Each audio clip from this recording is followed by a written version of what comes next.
இந்த வீடியோல சிறப்பு தீவிர திருத்த கணக்கீட்டு படிவத்தினை எப்படி நிரப்புறதுங்கிறத பத்தி பார்க்க போறோம். முதல்ல இந்த ஃபார்மோட மேல் பகுதியில உங்க வாக்குச்சாவடி நிலை அலுவலர், அதாவது BLOவோட பெயர் மற்றும் மொபைல் எண் இந்த இடத்துல இருக்கும்.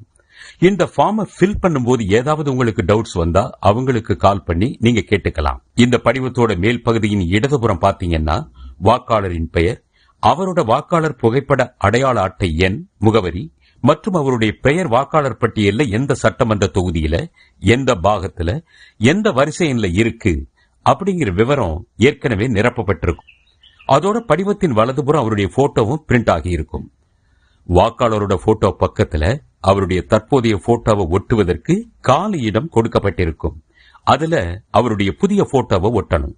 அதுக்கப்புறம் இந்த படிவத்தை வாங்கிய அத்தனை வாக்காளர்களும் முதல் பகுதியில அவர்களுடைய விவரங்களை நிரப்பணும். அதாவது பிறந்த தேதி, ஆதார் எண், விருப்பம் இருந்தால் கைபேசி எண், தந்தை அல்லது பாதுகாவலரின் பெயர், அவங்களோட வாக்காளர் புகைப்பட அடையாள அட்டை எண் இருந்ததுன்னா அதையும் எழுதலாம். தாயாரின் பெயர், அவங்களோட வாக்காளர் புகைப்பட அடையாள அட்டை எண் இருந்ததுன்னா அதையும் எழுதலாம். துணைவர் பெயர், அதாவது கணவன் அல்லது மனைவி அவங்களோட வாக்காளர் புகைப்பட அடையாள அட்டை எண் இருந்ததுன்னா அந்த எண், இது போன்ற விவரங்களை எல்லாம் சரியா நிரப்பணும். அடுத்ததா கீழே இடதுபுறம் உள்ள இரண்டாவது பகுதி, அதாவது முந்தைய சிறப்பு தீவிர திருத்தத்தில் வாக்காளர் பட்டியலில் உள்ள வாக்காளரின் விவரங்கள் அப்படின்னு இருக்கிற பகுதியில அந்த வாக்காளர் அவருடைய பெயர் 2002 அல்லது 2005 வருட சிறப்பு தீவிர திருத்தத்தில் தயார் செஞ்ச வாக்காளர் பட்டியல்ல இருந்தா அந்த பகுதியில கேட்கப்பட்ட விவரங்களை நிரப்பணும். அதாவது வாக்காளர் பெயர் அப்படிங்கிற இடத்துல அவருடைய பெயரை எழுதணும்.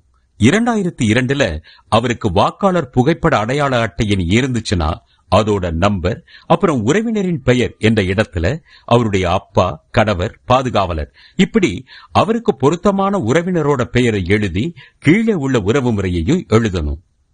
அடுத்து 2002 அல்லது 2005 சிறப்பு தீவிர திருத்தத்தின் போது அவர் எந்த சட்டமன்ற தொகுதியில இருந்தாரோ அந்த தொகுதியுடைய பெயர், எண் மற்றும் அந்த வாக்காளரோட பாகம் எண், அதாவது பூத் நம்பர், வாக்காளர் பட்டியல் அவரோட வரிசை எண் ஆகியவற்றை எழுதணும். ஒருவேளை அந்த வாக்காளரோட பெயர் 2002 2005 வாக்காளர் பட்டியல்ல இல்ல, அப்ப என்ன செய்யறதுன்னு அடுத்து பார்ப்போம். 2002 2005 வாக்காளர் பட்டியல் அவர் பெயர் இல்லைன்னா அவரால் இரண்டாவது பகுதியை நிரப்ப முடியாது. அப்போ இந்த மூன்றாவது பகுதியில அவரோட உறவினர், அதாவது அவருடைய அப்பா, அம்மா, தாத்தா, பாட்டி, இவங்கள யாராவது ஒருத்தருடைய பெயர் 2002 2005 வாக்காளர் பட்டியல இருந்ததுன்னா அவங்களுடைய பெயர் 2002ல அவங்களுக்கு வாக்காளர் புகைப்பட அடையாள அட்டை இருந்ததுன்னா அதோட நம்பர், அவங்களோட அப்பா, கணவர் பேரு நிரப்பணும். அடுத்து உறவு முறை அப்படிங்கிற இடத்துல அவர் வாக்காளருக்கு என்ன உறவு முறை அப்படின்னு எழுதணும். அப்புறம் அவர்களோட, அதாவது யார் பெயர் 2002 2005 வாக்காளர் பட்டியல்ல இருக்கோ அந்த பெயர் இருக்கிற சட்டமன்ற தொகுதி பெயர், பாகம் எண், வரிசை எண் எல்லாத்தையும் ஃபில் பண்ணணும். இதை முடிச்ச பின்னாடி கீழே இருக்கக்கூடிய 3 உறுதிமொழியையும் பொருத்தமா ஃபில் பண்ணி வாக்காளரோட கையெழுத்து அல்லது கை ரேகையை இட்டு, அவர் இல்லாத பட்சத்துல அவருடைய குடும்பத்தில் இருக்கிற 18 வயசுக்கு மேற்பட்ட நபரின் கையெழுத்து அல்லது கை ரேகையை பதிவு செஞ்சோ வாக்குச்சாவடி நிலை அலுவலர் கிட்ட கொடுத்துடணும்.